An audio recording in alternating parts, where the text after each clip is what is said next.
Have you ever felt stuck in trying to make a decision? Like it's really annoying you because you can't decide. Your logical mind is saying one thing, your body's saying another, and there's like a little whisper trying to come through. This video is for you. You're not alone. This is something that's super normal, and we get to identify the different voices that are kind of trying to communicate something within us and be knowledgeable as to which voice we're going to choose. Logic, ego, gut, intuition. Which one of these voices do you listen to when you're at a crossroads? Let's kind of first talk about them a little bit, right? Which one do you trust?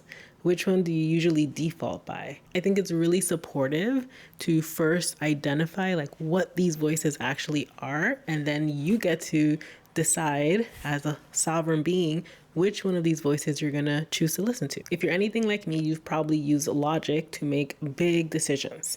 You make like a pro and cons list. You are very cerebral about it, very mental, thinking about all the possible outcomes and using your logic to make decisions. And if you're also like me, you learn that those things don't always work out. Even though logically, maybe it was the best decision, for some reason it just, after the fact, it just didn't feel right. It wasn't right for you.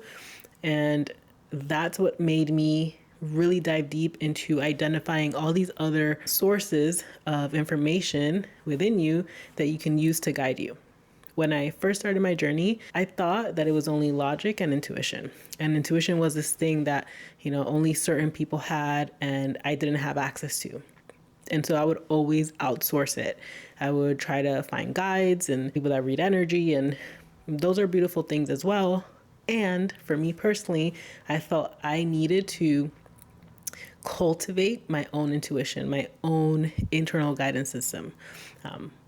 But this is what happened. I started to notice that it wasn't just logic and intuition. There were another two players out there giving me information, and I was super confused. And so I decided to break it down. So let's talk about it. Let's talk about first logic. The logical mind is this systematic, analytical part of you. It is grounded in the 3D.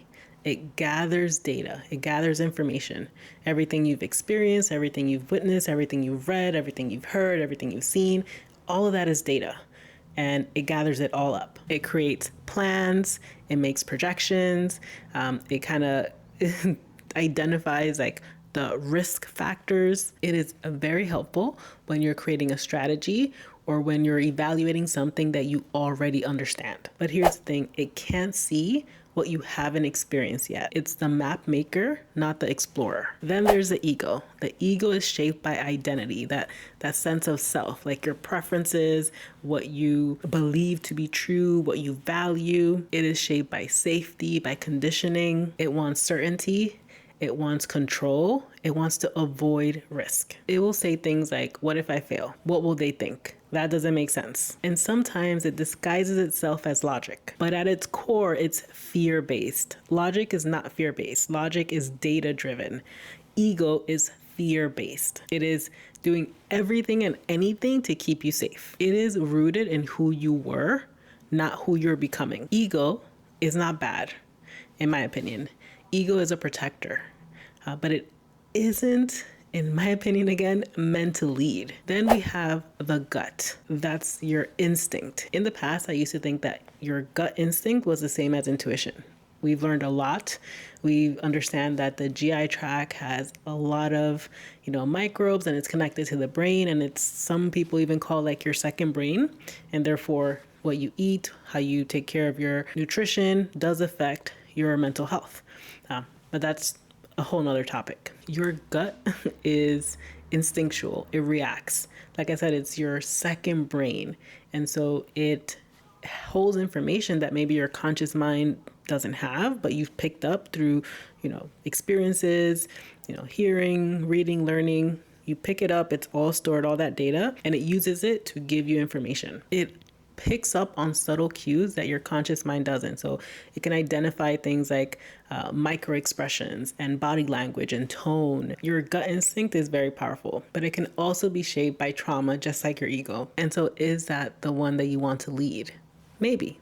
Let's move on to intuition. I love talking about intuition. It was something that I felt I didn't have in the past, and I did a lot of work with it. And so I love talking about it. Your intuition is your divine compass.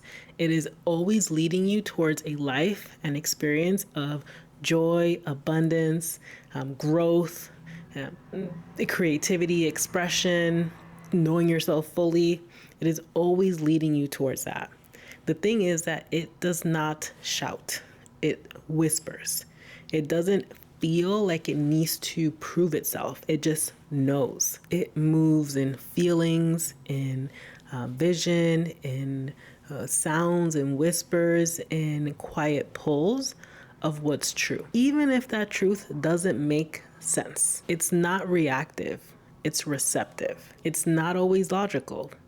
It's aligned. It is a part of you that sees beyond this moment and guides you towards your highest timeline. So now that you know the players in decision making within you, which one of these do you usually use to make decisions in life? Whether they're big decisions or small decisions, or do you notice that maybe you use one of these for big decisions and the other for smaller ones? This is not me telling you what to do, but I do want to share a perspective and how I view these different players in decision making. For immediate or dangerous situations, I go with my gut. It has a lot of data. It's fast, it's instinctual. That's what I'm using for those experiences. For bigger life decisions or questions like relationships, career, where I live, I'm going to use my intuition because I'm committed to really living a life that I truly desire, not one that my trauma is telling me I should have or that society is telling me I should have. I unsubscribe from creating a life that doesn't feel like your own. I did that already. I'm done. No thanks. For strategizing or planning, I'm going to use the logical mind. It's like intuition is giving me the destination and my logical mind is deciding, okay, are we going to take a car to that destination? Are we taking a boat, a bicycle? Are we walking? How far is it? Like, what are the logistics in this 3D world? For motivation, for identity, for action, I let my ego support. I don't let it drive, but I let it support because the ego does have a lot of energy. And sometimes it can be helpful in differentiating yourself from everyone else to remind yourself like, oh yeah, I don't need the thing that they are telling me I need because I'm not them. I'm me. These are the things that I value. These are the things that matter for me. And so let's do the thing, right? Let's get into that sacred warrior energy and do the thing. Take the aligned action, take scary action, show up for yourself, show up for others, show up for what you believe in. I let my ego be the supporter in that. As you can see, they each have wisdom. But now that you know, you get to decide which one you're actually going to choose to listen to. Because by default, you're using one or two of them. And for most people, by default, you're using your ego or logical mind. And as I mentioned before, that may not serve you. When we use the logical mind or ego, we could be making decisions based out of fear, out of trauma, out of what we know is possible, but we don't know what we don't know, right? We don't know everything. Their logical mind isn't necessarily innovative. Like I said, it's not seeing what you haven't experienced. So I'll leave you with this. Which voice has been leading most of your decisions lately? And which voice do you want to start listening to more? If you're on the path of reconnecting with your intuition, you're not alone. The world right now is chaos. It's loud. It's trying to take your attention. And all of this chaos can kick up fear.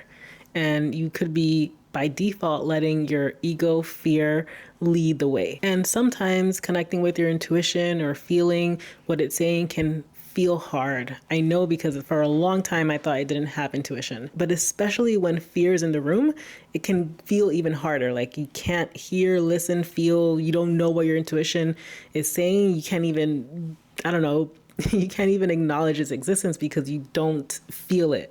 You don't see it. You don't hear it. And we still get to choose to cultivate that intuition, to strengthen that relationship, to maybe turn up the volume of your intuition so you can hear it now, especially with everything that's happening in the world. Let me know in the comments if this resonates. And if you'd like me to share more practices on how to reconnect, reignite, maybe turn up the volume higher on your intuition, let me know and I can definitely create that for you. Thank you for being here with me and I'll see you on the next one.